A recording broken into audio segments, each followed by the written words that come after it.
দিন বদলে ক্যালেন্ডারের পাতা উল্টে গেলেও তাদের সমস্যার কোনো সমাধান হচ্ছে না। কান্নার হাহাকারকে সঙ্গী করে দিন গুজরান করছেন খোলা আকাশের নিচে সেই হাওড়ার বেলগাছিয়ার দুর্গত মানুষজন। প্রত্যেক দিন ভাগাড়ের মাটিতে একের পর এক নেতা নেত্রী মন্ত্রী আমলাদের পা পড়ছে, কিন্তু তাদের অবস্থা সেই তিমিরে থাকছে। সুখা প্রতিশ্রুতিতে তাদের ক্ষোভ কিছুতেই প্রশমিত হচ্ছে না।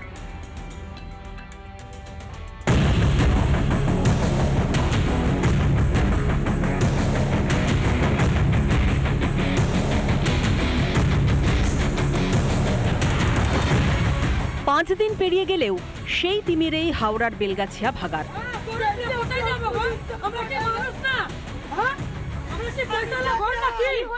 দুর্গতদের পাশে দাঁড়াতে সোমবারই ঘটনাস্থলে গিয়েছিলেন রাজ্যের পুর ও নগর উন্নয়ন মন্ত্রী। অভিযোগ, তিনি প্রতিশ্রুতি দিলেও কথা বলেননি স্থানীয়দের সঙ্গে।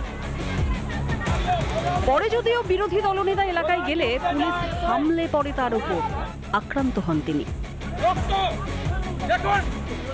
এরপর মঙ্গলবার ভাগাড়ের ক্ষতিগ্রস্তদের পাশে দাঁড়াতে কংগ্রেসের প্রতিনিধি দল এলাকায় গেলে তাদের বাধা দেওয়া হয়।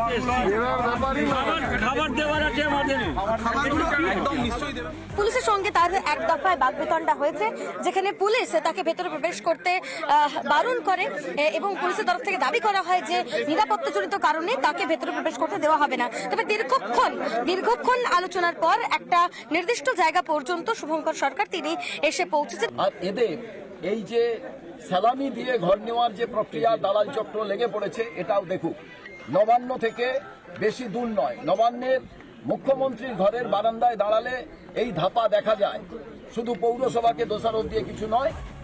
অন্যদিকে পরিস্থিতি পর্যালোচনা করতে এদিন এলাকাবাসীকে স্থানীয় ক্লাবে ডেকে পাঠায় লিলুয়া থানা। সেই বৈঠকে ডাকা হয়েছে এবং প্রত্যেকটি পরিবার এই মুহূর্তে সেই বৈঠকে যোগ দেওয়ার জন্য স্থানীয় যে পুবালি ক্লাব, সেই পুবালি ক্লাবে গিয়েছে। পুনর্বাসন নিয়ে মূলত আলোচনা হবে। লিলুয়া থানার পক্ষ থেকে এমনটাই অ্যানাউন্সমেন্ট করে কিছুক্ষণ আগেই বলা হয়েছে। প্রশাসন আর যারা এখানে আছেন তাদের মধ্যে কোনো রকম কমিউনিকেশন গ্যাপ না থাকে। প্রশাসনের তরফ থেকে যা যা ভাবা হচ্ছে, যা যা করা হচ্ছে, সেগুলো যাতে এনাদের মধ্যে ভালো করে পাস অন করা যায় সেই জন্য। তবে এর মধ্যেও ক্ষতিপূরণ বন্টনে উঠছে বৈষম্যের অভিযোগ। দিকে আসেনি, সিএমটি তখন পর্যন্ত এসছে, সিএমটি ওলা এদিকে আসতে দেয়নি। আমাদের ক্ষতি হয়েছে, আমাদেরই তো কিছু পাচ্ছি না।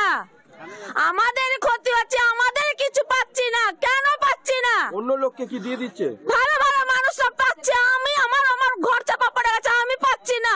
তিরপাল দিয়ে গেছে, একটা মুসুরি দিয়ে গেছে, 5000 টাকা রেখে নিয়েছে। কেন এটা কেন হচ্ছে? দল ঘনিষ্ঠ সমস্ত কিছু পাচ্ছেন, টাকা পাচ্ছেন, জল পাচ্ছেন, বিদ্যুৎ পাচ্ছেন, ঘর পাচ্ছেন বা বিদ্যুৎ পাচ্ছেন, কিন্তু অনেকেই পাচ্ছেন না। এই অনেকের মধ্যে অংশটা কারা? সময় যত বাড়ছে ততই ক্ষোভ বাড়ছে স্থানীয়দের মধ্যে।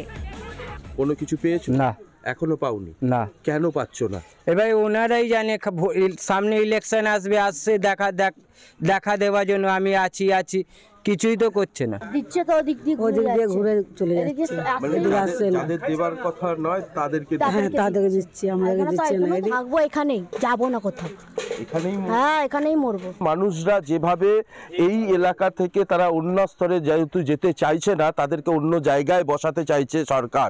তবে এনাদেরকে কোনো একটা বাসস্থান বা মাথার উপরে ছাদ বা ঠিকঠাক মতন পানীয় জলের ব্যবস্থা সুরাহা কি সরকার করতে পারছে না? এই নিয়ে একটা প্রশ্ন থাকছেই।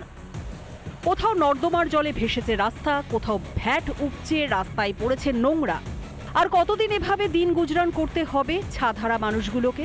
উত্তর অধরাই। রিপাবলিক বাংলা। নানা ধরনের কন্টেন্ট দেখার জন্য লাইক করুন, শেয়ার করুন আমাদের ফেসবুক পেজ, সাবস্ক্রাইব করুন আমাদের ইউটিউব চ্যানেল। পাশাপাশি অন্যান্য ব্রেকিং নিউজের জন্য অবশ্যই চোখ রাখুন রিপাবলিক বাংলায়।